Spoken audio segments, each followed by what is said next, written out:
Back in 1908, it was called Alabama Girls Industrial School, and Condi Cunningham was one of the students who lived on the 4th floor of the main residence hall. Late one night, Condi and her friends were using a burner to make hot chocolate in her room. This was against the rules, but Condi and her friends were doing it anyway. They were all sitting on Condi's bed in their nightgowns when someone accidentally knocked over the burner.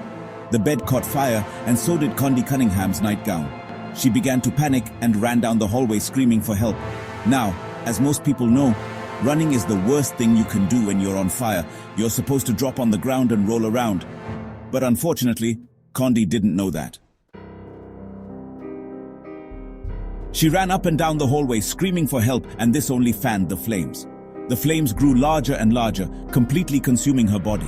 Her friends could only watch in horror as Condi finally collapsed and died. Her body was burned to a crisp. Ever since her death, Condi Cunningham's ghost has haunted the 4th floor of the old residence hall.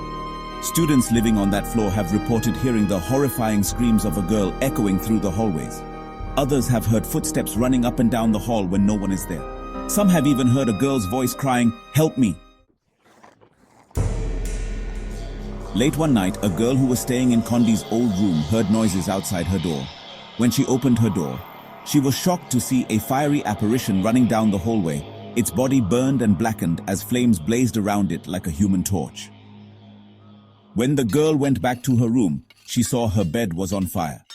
The next morning, she left the university and never returned. Of all the paranormal events that surround this girl on fire, the strangest is what happened to the wooden door of Condi's old room. Right after Condi's death, her friends said they saw the image of Condi's burning face appear in the wood. The school administrator had the door replaced, but Condi's face began appearing in the new door. They replaced the door numerous times, but every time, the image of the face came back in the wood. The girls were all so freaked out by this that, eventually, they just removed the door and put it in a storage room. Even today, Condi's room has no door, and none of the girls at Montevallo University will stay in the room, so it remains vacant. The students who live there today still swear that their doors open and close of their own accord, and some have sensed the presence of Condi's ghost coming into their room. Her ghost has even been known to go into the shower areas and scream her head off. The girls say that when she roams the hall, she doesn't do it quietly. She runs and screams through the halls as if she is still on fire. There is an infamous haunted house in Honolulu, Hawaii that the locals call Kaimuki House. Some people call it Hawaii's Amityville Horror. She's trying to kill my children. In the summer of 1942, the house was occupied by a single mother and her 3 children. One night, the police were called to her house. They found the hysterical woman in the front yard screaming, "She's trying to kill my children."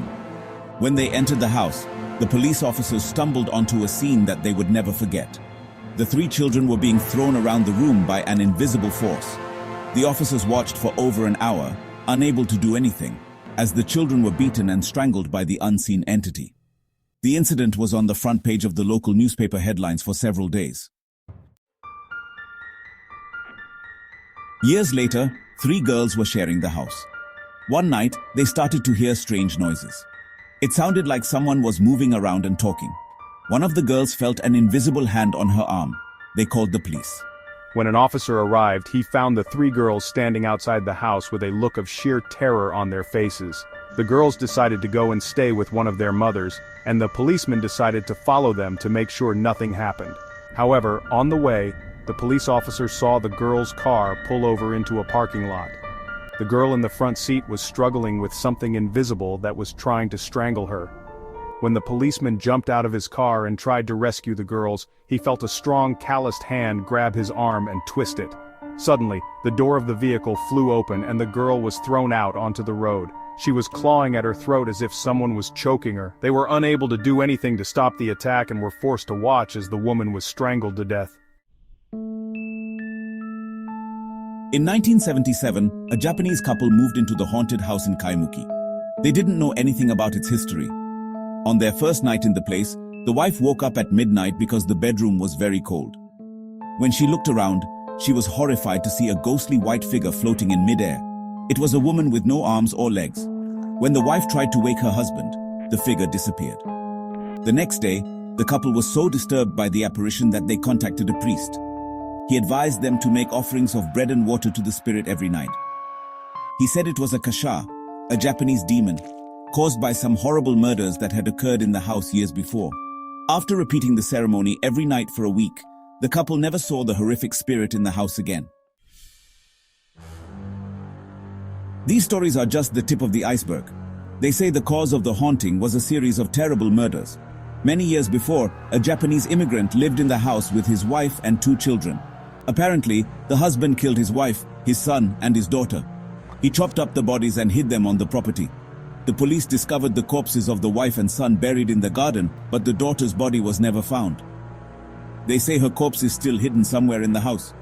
After that, the house was abandoned for many years. Later, there were 2 women who lived in the house. One of the women fell in love with a man. There was some type of love triangle, and they say the man was driven mad by jealousy.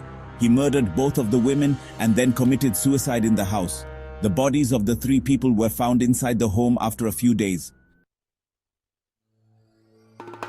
It is believed that these horrible murders created a kasha, a Japanese demon created by a grudge or extreme anger after a shocking murder. Today, villagers still tell stories of the terrifying occurrences, and many books and newspaper articles have been written detailing the haunting in Kaimuki House. Abigail is a spooky true ghost story about a little girl who lost her life in the 1800s. They say her ghost haunts the Spooner House in Plymouth, Massachusetts. Many years ago, there was an 8-year-old girl named Abigail Townsend who lived in the Spooner House in Plymouth, Massachusetts. Her father was a fisherman, and he was away at sea most of the time.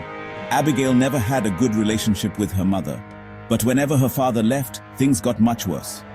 Her mother became very abusive, and Abigail always feared her father leaving because she was afraid of what her mother might do. One day, Abigail's father failed to return from one of his fishing trips.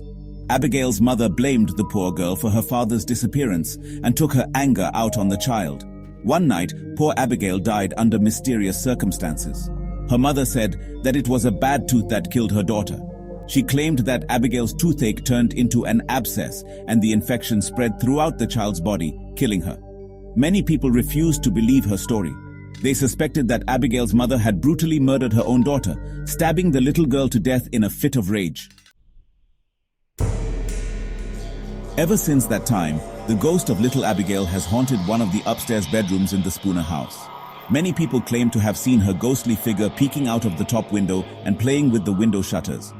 The Spooner House is now a museum. In 2005, a group of workers were hired to do some renovations on the house. When they knocked on the door, it was opened by a little girl in an old-fashioned white dress. Later on, when the manager arrived, he was shocked to see the workmen already inside and asked who had let them in. They shrugged and said, "The little girl did." "What little girl?" asked the manager. They searched the entire house from top to bottom, but there was no sign of any little girl. The workmen were so spooked, and they gathered their tools and quit on the spot.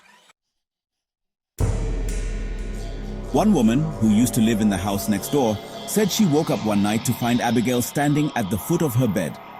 According to the legend, if you stand in the street in front of Abigail's house and say, "Abigail, come play," you will see the ghostly figure of the little girl standing in the upstairs window.